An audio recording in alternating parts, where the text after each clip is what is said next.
अस्सलाम वालेकुम दोस्तों, कैसे हैं आप लोग। उम्मीद करता हूँ खैरियत से होंगे। हम आज आपके लिए बहुत मज़े की कहानी लेके आए हैं, तो चलते हैं फिर आज की कहानी की तरफ। यूनान पर एक बादशाह हुकूमत करता था। बादशाह को दौलत से बहुत प्यार था।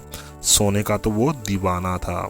इसलिए दिन रात एक ही फिक्र थी कि ज़्यादा से ज़्यादा सोना जमा किया जाए। जब वो सुबह सवेरे सूरज की किरणों को देखता तो इसके दिल में ये ख्वाहिश पैदा होती कि काश ये सुनहरी किरणें जिस चीज़ पर पड़े इसे सोने का बना दें। सोने की ईंटों, बर्तनों और जेवरात से भरा हुआ बादशाह का खजाना महल के एक तहखाने में था। बादशाह को जब फुर्सत मिलती वो तहखाने में चला जाता। सोने की ईंटों को देखकर बहुत खुश होता। सोने के बर्तनों को उठा उठा कर देखता। एक दिन बादशाह तहखाने में सोने की चीज़ों को देख रहा था।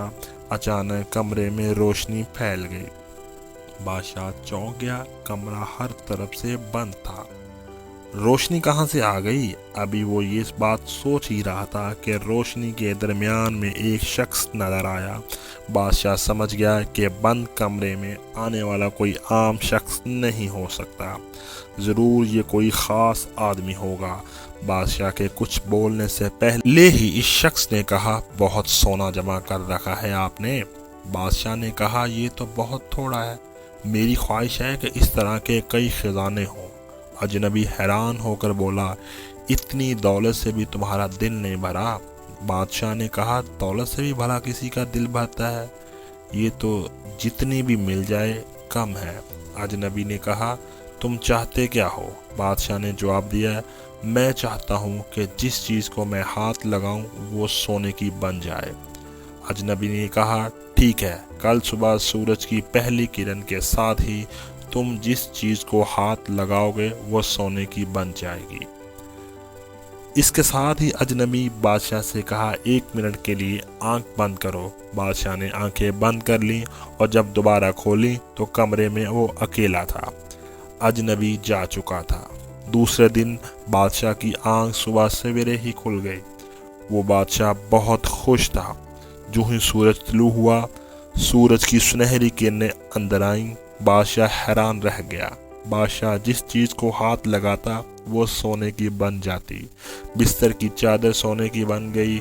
इसने मेज़ पर से ऐनक उठाकर आंखों पर लगाई। इसे कुछ नजर न आया क्योंकि ऐनक सारी की सारी सोने की बन गई थी। नाश्ते का वक्त हो गया था। मेज़ पर तरह तरह के लजीज खाने मौजूद थे। बादशाह अभी बैठा ही था कि इतने में नन्ही शहजादी हाथ में सुनहरी रंग का गुलाब का फूल ले आई। इसने रोते हुए कहा, अब्बा जान, मैं बाग में फूल तोड़ने गई तो लेकिन वो सब पत्थर की तरह सख्त हो गए। प्यारी बेटी, बादशाह ने मुस्कुराते हुए कहा, इसमें रोने की कौन सी बात है? अब तो ये सोने की बन गई है और पहले से ज्यादा खूबसूरत और कीमती हो गई है। तुम इत्मीनान से नाश्ता करो। ये कहकर बादशाह ने चायदानी उठाकर प्याली में चाय डालने की कोशिश की, लेकिन चायदानी सोने की बन गई। प्याली सोने की और प्याली में चाय पिघला हुआ सोना थी। सोना कौन पी सकता है? इसने रोटी, मक्खन, अंडे और मछली खाने की कोशिश की, लेकिन इसका हाथ लगते ही हर चीज़ सोना बन जाती। मैं खाऊं पीऊं कैसे? कैसे खाए पिए बगैर जिंदा रहूंगा? बादशाह परेशान हो गया। शहजादी थोड़े फासले पर हंसी खुशी खाने में मसरूफ थी। इसने सर उठाकर देखा तो इसे अंदाज़ा हुआ कि इसका बाप कुछ परेशान सा है। वो इसके पास आकर बोली, बाबा जान, खैरियत तो है? आप परेशान नजर आ रहे हैं। बादशाह ने प्यार से इसकी पेशानी को चूमा। बादशाह को बिल्कुल याद ना रहा कि इसके छूने से हर चीज़ सोने की बन जाती है। शहजादी भी सोने की बन चुकी थी। इसके काले बाल सुनहरी हो गए थे। जिस्म पत्थर की तरह सख्त हो गया था। ये देखकर बादशाह ज़ारो कतार रोने लगा और कहा, ऐ अल्लाह, ये मैंने क्या किया? काश मेरी शहजादी दोबारा जिंदा हो जाए। अचानक कल वाला अजनबी नमूदार हुआ और मुस्कुराकर कहने लगा, कहो क्या हाल है? अब तो खुश हो बहुत, सोना जमा हो गया तुम्हारे पास। بادشاہ کہنے لگا میری بچی میری شہزادی مجھ سے جدا ہو گئی، میں کچھ کھا پی نہیں سکتا، ایسے سونے کا میں کیا کروں؟ اجنبی نے کہا اس کا مطلب ہے تمہیں حقیقت کا پتہ چل گیا ہے، بتاؤ سونا اچھا ہے یا پانی کا ایک گھونٹ؟ بادشاہ نے جواب دیا پانی کا ایک گھونٹ۔ اجنبی نے پھر پوچھا سونا اچھا ہے یا روٹی کا ایک نوالہ؟ بادشاہ نے کہا روٹی کا ایک نوالہ، دنیا بھر کا سونا بھی روٹی کا نوالے کا مقابلہ نہیں کر سکتا۔ اجنبی نے پھر پوچھا سونا اچھا یا پھر بیٹی؟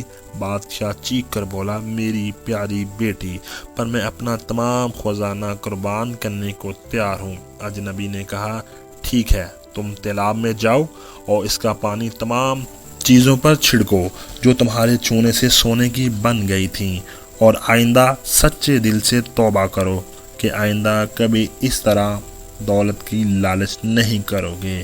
بادشاہ نے سچے دل سے توبہ کی اور تالاب میں کود گیا۔ پھر اس نے پانی لا کر تمام چیزوں پہ چھڑکا، ہر چیز اصلی حالت میں آ گئی۔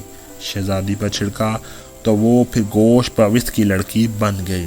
اس نے حیرت سے پوچھا بابا میرے کپڑے کیسے گیلے ہو گئے؟ یہ تو خشک تھے۔ بادشاہ نے اسے گلے لگایا اور اسے پوری بات بتائی۔ پھر باپ بیٹی نے مل کر ناشتہ کیا اور باغ میں جا کے پھولوں کی خوشبو سے لطف اندوز ہونے لگے۔